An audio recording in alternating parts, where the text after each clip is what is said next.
अमरपुर नाम के एक गांव में विमल हलवाई अपने 2 छोटे बच्चों और बीवी के साथ रहता है।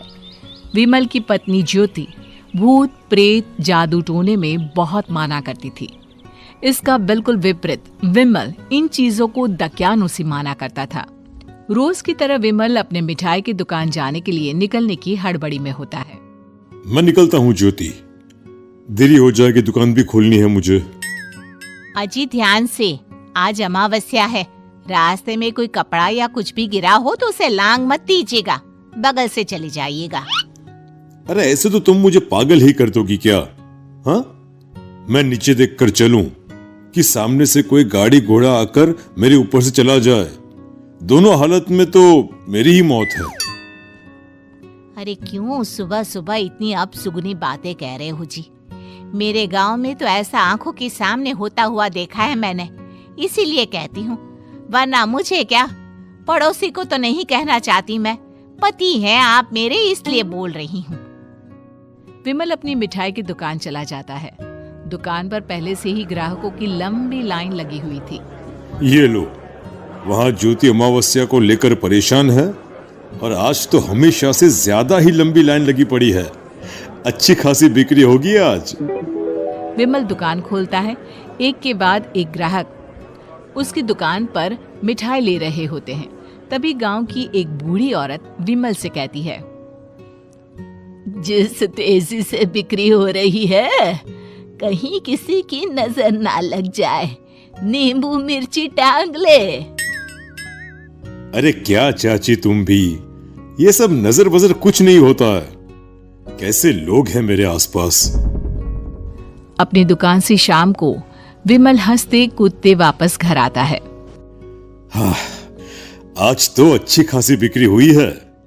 1 महीने में जितनी बिक्री होती है, एक ही दिन में आज उतने पैसे कमा लिए मैंने। ये तो बहुत अच्छा हुआ जी, आज ही घर की नजर उतारी है मैंने। बिक्री तो अच्छी होनी ही थी।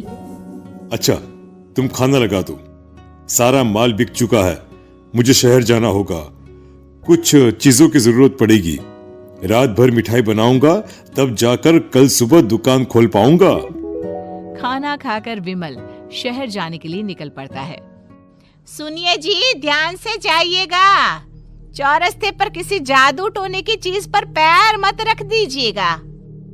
हे भगवान, हद हो गई ज्योति, ये तो मैं जा रहा हूं। विमल गुस्से से शहर जाने निकल पड़ता है। रात का काला घना अंधेरा, चांद की एक भी किरण ना होने के कारण अंधेरे में कुछ भी देख पाना मुश्किल था।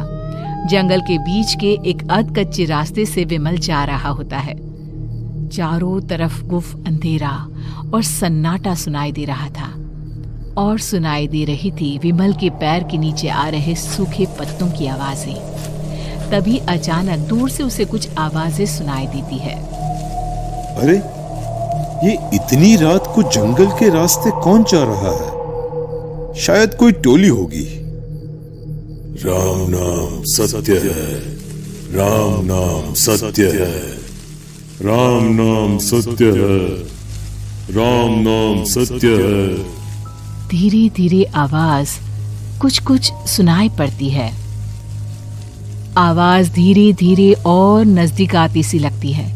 विमल देखता है कि उसके सामने से सजी धजी सफेद कपड़े में लिपटी एक अर्थी निकल रही है, जिसके साथ 5 लोग ही थे। 4 आदमियों ने उसे कंधा दिया हुआ था। एक मटका लिए आगे आगे बढ़ रहा था। विमल के बिल्कुल सामने आकर अर्थी रुक जाती है।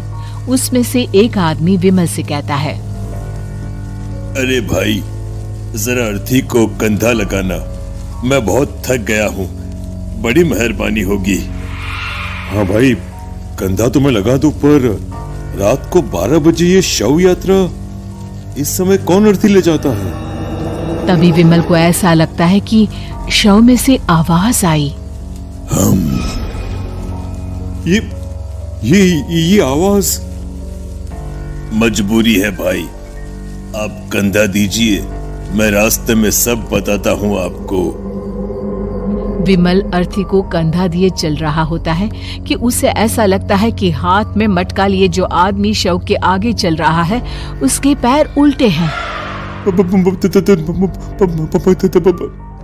क्या हुआ भाई, हकला क्यों रहे हो? वो आपके साथी के पैर उल्टे।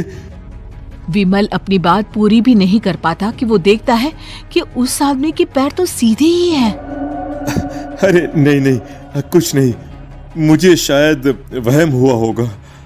धीरे धीरे सब आगे बढ़ रहे होते हैं। तब विमल को अचानक लगता है मटके में से एक हाथ बाहर आ रहा है। विमल घबरा जाता है। इसके पहले वो कुछ बोल पाता, कल्लू कहता है, मेरा नाम कल्लू है। हम 6 दोस्त थे, जिसमें से एक को तो तुम सोया हुआ देख रहे हो। इतनी पक्की दोस्ती थी कि जैसे हम सब सगे भाई हैं। पर किस्मत का कोई क्या कर सकता है। आज से 4 साल पहले एक नदी में हम सब नहाने गए थे, जिसमें डूबकर राजेश की मौत हो गई। किसी मजबूरी के कारण हमें उसकी अर्थी को रात को ही शमशान घाट ले जाना पड़ा। हम 5 उसे ले जा रहे थे। 4 साल पहले आप 5 में मैं कुछ समझा नहीं। मंकू अपनी गर्दन पीछे घुमाकर अपनी आंखें बड़ी बड़ी कर विमल से कहता है, अरे भाई, पूरी कहानी खत्म होने दो, फिर बीच में बोल लेना, ठीक है?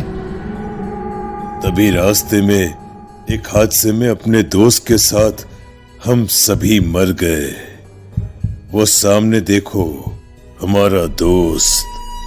विमल सामने देखता है। उसे दिखता है कि एक ऐसा आदमी जिसका शरीर कई जन्मों से पानी के अंदर रहने के कारण सफेद पड़ गया है। उसकी आंखें बाहर की ओर निकली हुई थी। फिर ये अर्थी किसकी है?